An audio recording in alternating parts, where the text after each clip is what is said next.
telah berkata, saya tidak menziarahinya kerana itu, melainkan hanya kerana sesungguhnya saya telah menyayanginya kerana Allah Azza wa Jalla. Malaikat telah berkata, maka ketahuilah bahawa sesungguhnya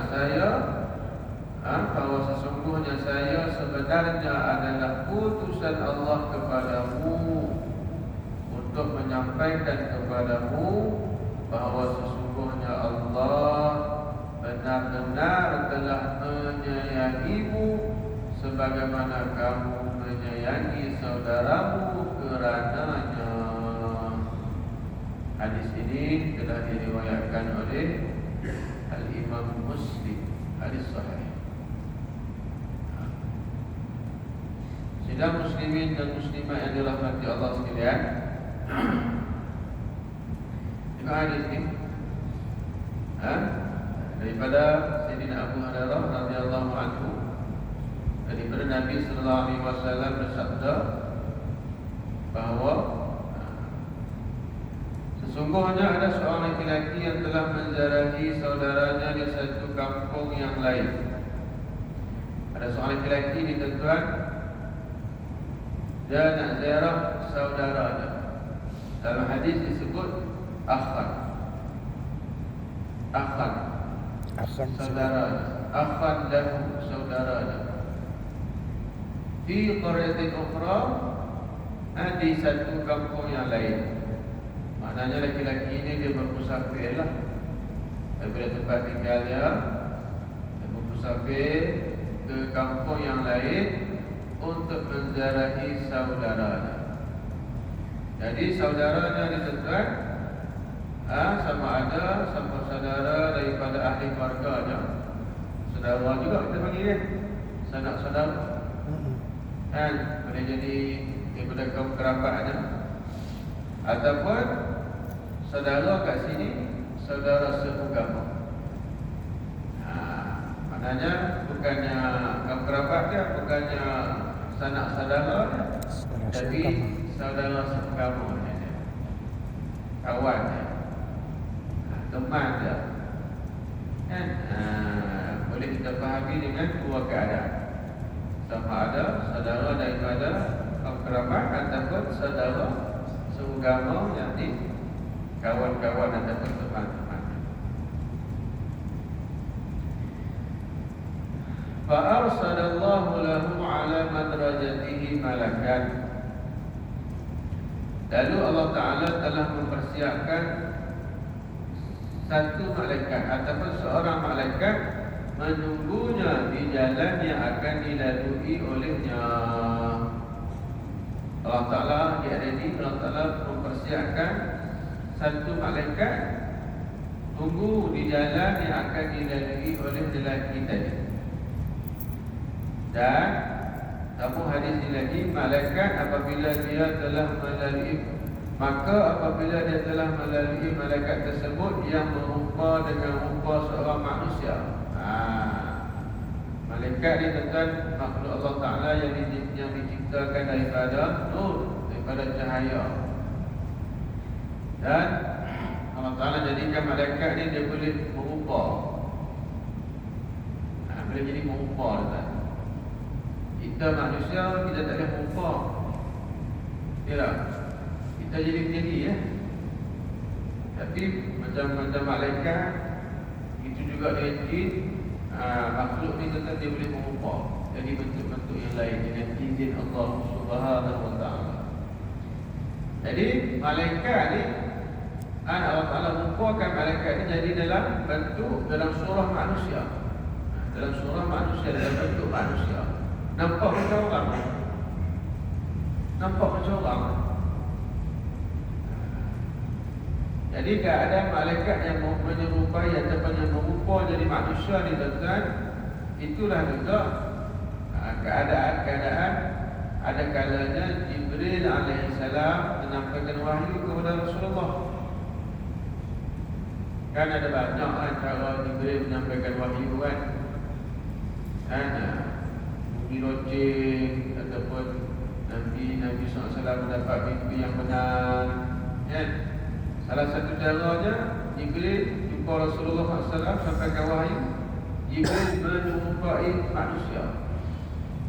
Dalam riwayat kata Jibril ni bila dia nak menjumpai manusia ni tuan, dia akan menjumpai sahabat Nabi yang bernama Dihyah Al-Kalbi. Dihyah. Sahabat Nabi ni banyaklah tuan. Abu Bakar, Umar, Uthman, Hamzah, dan banyak sahabat Nabi kan. Salah seorang dia nama Dihyah. Dalam banyak-banyak contoh pasal Dihyah ni tuan, yang specialnya bila malaikat Jibril nak menjumpai manusia, dia akan menjumpai Dihyah. Hebat kan? Pasal apa menjumpai Dihyah? Kerana Dihyah Al-Kalbi ini seorang yang tampan, seorang yang kecil. Jadi dalam keadaan itulah Jibril AS datang menyerupai atau merupa jadi manusia, datang jumpa Rasulullah SAW sampaikan wahyu. Ada ketiganya, ada kalanya begitu. Kembali kepada hadis ni tuan, malaikat ni pun sama. Kalau jadikan malaikat ni dia merupa dengan rupa seorang manusia. Dan malaikat ni duk tunggu di jalan yang akan dilalui oleh lelaki tadi. Kemudian bila lelaki itu sampai, maka malaikat itu tanya, ke mana kamu ingin pergi? Lelaki itu telah berkata, saya mahu menemui seorang saudara saya yang tinggal di kampung ini. Nak pergi mana? Dia kata, saya nak pergi ziarah saudara saya di kampung ini. Malaikat tanya lagi, adakah kamu menziarahinya disebabkan kamu memiliki satu nikmat yang dia mesti memberikannya kepadamu, yang kamu akan menjaga nikmat tersebut? Kalau nak mudah kita faham lebih kurang macam ni lah tuan. Malaikat tanya, kamu nak ziarah saudara kamu tu sebab apa? Kamu nak ziarah saudara kamu tu atas sebab keduniaan ke? Macam tu. Kamu datang jauh-jauh, datang ke kampung ni nak ziarah saudara kamu tu atas sebab keduniaan ke? Contoh. Apa contoh sebab-sebab keduniaan? Contohnya kamu datang ke sini nak ziarah saudara kamu ni, kamu nak mengharapkan hartanya ke, ataupun duit ringgitnya ke. Datang nak minta tolong, nak minta pertolongan daripada dia lah. Kan kadang-kadang ada orang ziarah macam tu tak? Dia ziarah kaum kerabat dia, ataupun dia ziarah kawan dia dengan harapan supaya kawan dia itu tolong dia, bagi bantuan kewangan, bagi harta dan sebagainya. Ada yang macam tu. Ataupun harapan keduniaan ini juga, sebab keduniaan ini juga nakkan makanan ke. Contoh bila masuk bulan 6, bulan 7 ni kan, musim buah dia lah, musim hujan, musim rambutan, dan dia lah. Maklum dah. Kalau bulan-bulan ni tak ziarah, tapi musim buah sampai. Ziarah tu sebab apa?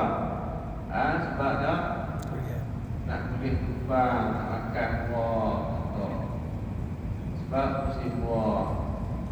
Kan? Yang ni ziarah itu atas sebab keduniaan, ada tujuan. Sebab tu kan mereka tanya. Maka lelaki tersebut telah berkata, saya tidak menziarahinya kerana itu, melainkan hanya kerana sesungguhnya saya telah menyayanginya kerana Allah Azza wa Jalla. Jawab lelaki ni tuan. Dia datang jauh ke kampung ni nak ziarah saudara dia, bukan atas sebab keduniaan, bukan. Tapi dia datang nak ziarah saudara dia ni sebab apa? Semata-mata kerana sayangnya dia kepada saudara dia itu kerana Allah Subhanahu wa Ta'ala. Ini ziarah yang hebat.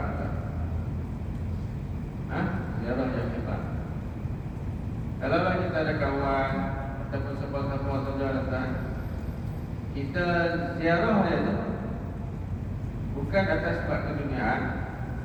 Macam tadilah, bukan sebab kita nak pergi tumpang makan di musuhnya, ataupun bukannya sebab kita nak mengharapkan harta dia, duit yang dia ada. Kita ziarah dan tidak ada sebab bukan dia panggilkan duri pun. Kadang-kadang kita ziarah tu ada sebab. Contohnya sebab dia undang untuk datang ke rumah dia, wali matul urus, kita pun ziarah lah. Ataupun kadang-kadang kita dengar kata dia sakit, ataupun dia nak pergi haji ke, kita pun ziarah lah. Ataupun ziarah yang dianjurkan juga, ziarah yang bagus juga tu. Sebab ziarah sebab sakit, ziarah sebab dia nak pergi haji, memenuhi tuntutan kedua dan sebagainya, itu pun bagus tuan, bagus. Cuma yang lebih bagus lagi daripada itu tuan, kita ziarah saudara kita ni, kita ziarah sahabat kita ni tuan, tanpa sebab apa-apa tu. Hanya kerana apa? Kita ziarah dia tu semata-mata kita mengasihi dia, menyayangi dia kerana Allah Subhanahu Wa Taala. Yang ni yang penting. Walaupun dia tak bagi kita makan duri, walaupun dia tak sakit, cumanya mungkin lama tak jumpa tuan, kita teringat kat dia. Kita pun ziarah dia tuan. Kita niat semata-mata kerana Allah Taala.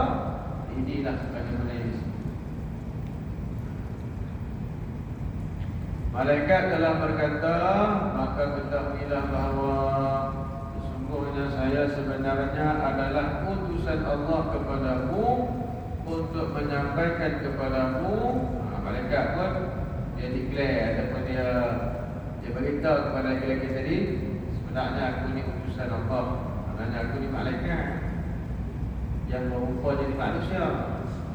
Aku datang ni nak beritahu kepada kamu satu berita. Apa dia kata malaikat?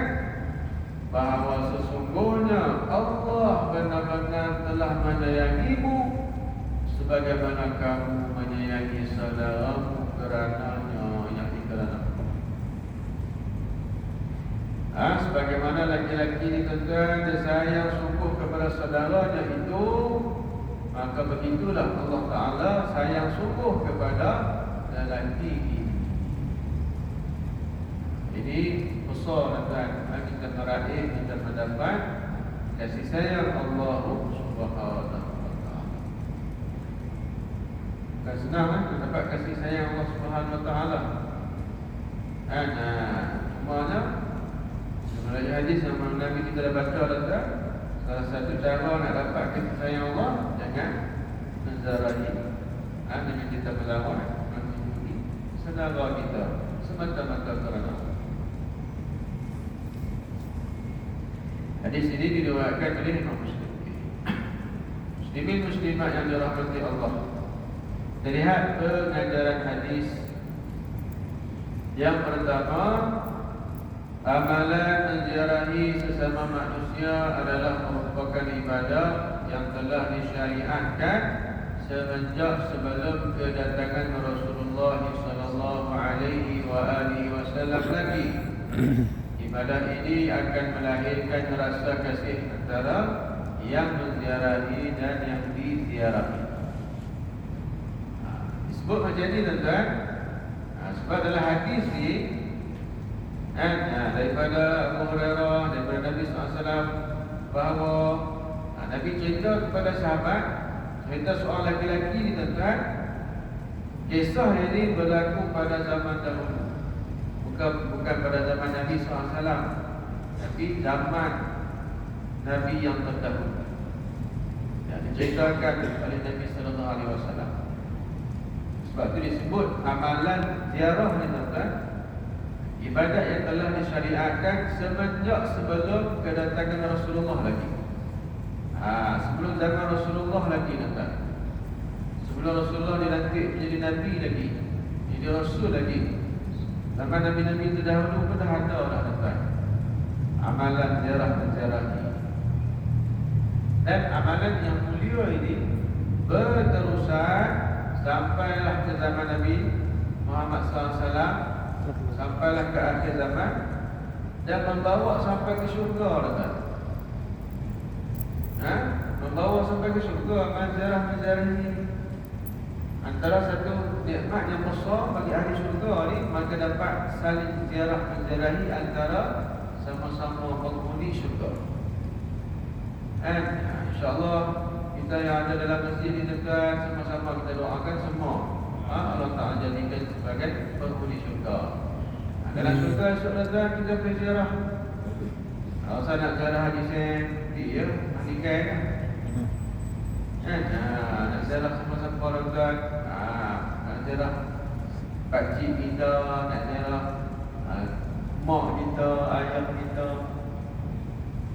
Dia ziarah. Lebih pada itu lagi tuan, kita rasa nak ziarah sahabat-sahabat Nabi yang utama, nak ziarah Abu Bakar As-Siddiq radhiyallahu anhu, Umar, Uthman, Ali, ataupun nak ziarah riwayat hadis malam Abu Hurairah, tuan. Boleh ke tak boleh? InsyaAllah boleh. Lebih pada itu tuan, nak ziarah Nabi SAW, boleh tak boleh? Boleh. Nak ziarah Nabi-Nabi yang lain pun, Nabi Ibrahim, Nabi Musa, Nabi Isa, insya-Allah. Dan yang kemuncaknya tuan, bila mana penghuni syurga itu menziarahi Allah, melihat zat Allah Subhanahu wa ta'ala. Itulah kemuncak nikmat di dalam, ataupun kemuncak nikmat di akhirat. Tuan dan tuan, membuat amalan ziarah-ziarah ini satu amalan yang sangat mulia, sangat hebat. Jadi amalan juga bagi para penghuni syurga. Yang kedua, balasan bagi orang yang menziarahi seseorang hanya kerana menginginkan keredaan Allah akan menyebabkan yang menziarahi dicintai oleh Allah. Menurut guru kami, Fadilatul Syekh Yusri bin Rushdi Al-Hasani Al-Husaini, orang yang sudah dicintai oleh Allah tidak akan diazab olehnya di akhirat kelak. Maknanya tuan, kita ziarah orang, kita ziarah saudara kita, tak kisahlah sama ada daripada kerabat kita ataupun saudara seagama dengan kita, adik-adik yang adik kawan-kawan kita, kenalan-kenalan kita. Kita ziarah tuan, dalam hati kita ziarah itu semata-mata kerana Allah Subhanahu wa ta'ala. Kita ziarah tuan, semata-mata kita kasih dia, kita sayang kepada dia. Kita kasih, kita sayang kepada dia semata-mata kerana Allah Subhanahu wa ta'ala. Balasannya apa? Orang yang menziarahi itu tuan, dia turut mendapat kasih sayang dan cinta daripada Allah Subhanahu wa ta'ala. Mana-mana orang, mana-mana hamba yang dapat kasih sayang Allah, yang dapat cinta daripada Allah, maka sekali-kali Allah Ta'ala tidak akan mengazabnya di akhirat. Maknanya Allah Ta'ala akan letak orang ini dalam syurga, selamatkan orang ini daripada api neraka. Ini besarnya tuan. Kita ziarah semata-mata mahabbah lillah ataupun mahabbah billah, semata-mata berkasih sayang kerana Allah. Sebagaimana dalam hadis yang lain, yauma la dhilla illa dhilluhu, pada hari tidak ada naungan melainkan naungan Allah Subhanahu wa ta'ala. Sebutlah semalam di padang mahsyar, dalam himpunan manusia yang begitu ramai, dalam keadaan matahari selingkar daripada kepala, ada 7 golongan yang mendapat ketuhanan naungan daripada Allah Subhanahu wa ta'ala. Salah satu daripada 7 golongan itu, iaitulah yang disebut dalam hadis Sahih Bukhari ini, wa rajulan tahabba fillah ijtama'a alaihi wa tafarraqa alaihi. Dua orang yang saling berkasih sayang kerana Allah, mereka bertemu kerana Allah dan mereka pun berpisah kerana Allah. Inilah salah satu daripada 7 golongan yang mendapat naungan Allah Subhanahu wa taala di padang mahsyar.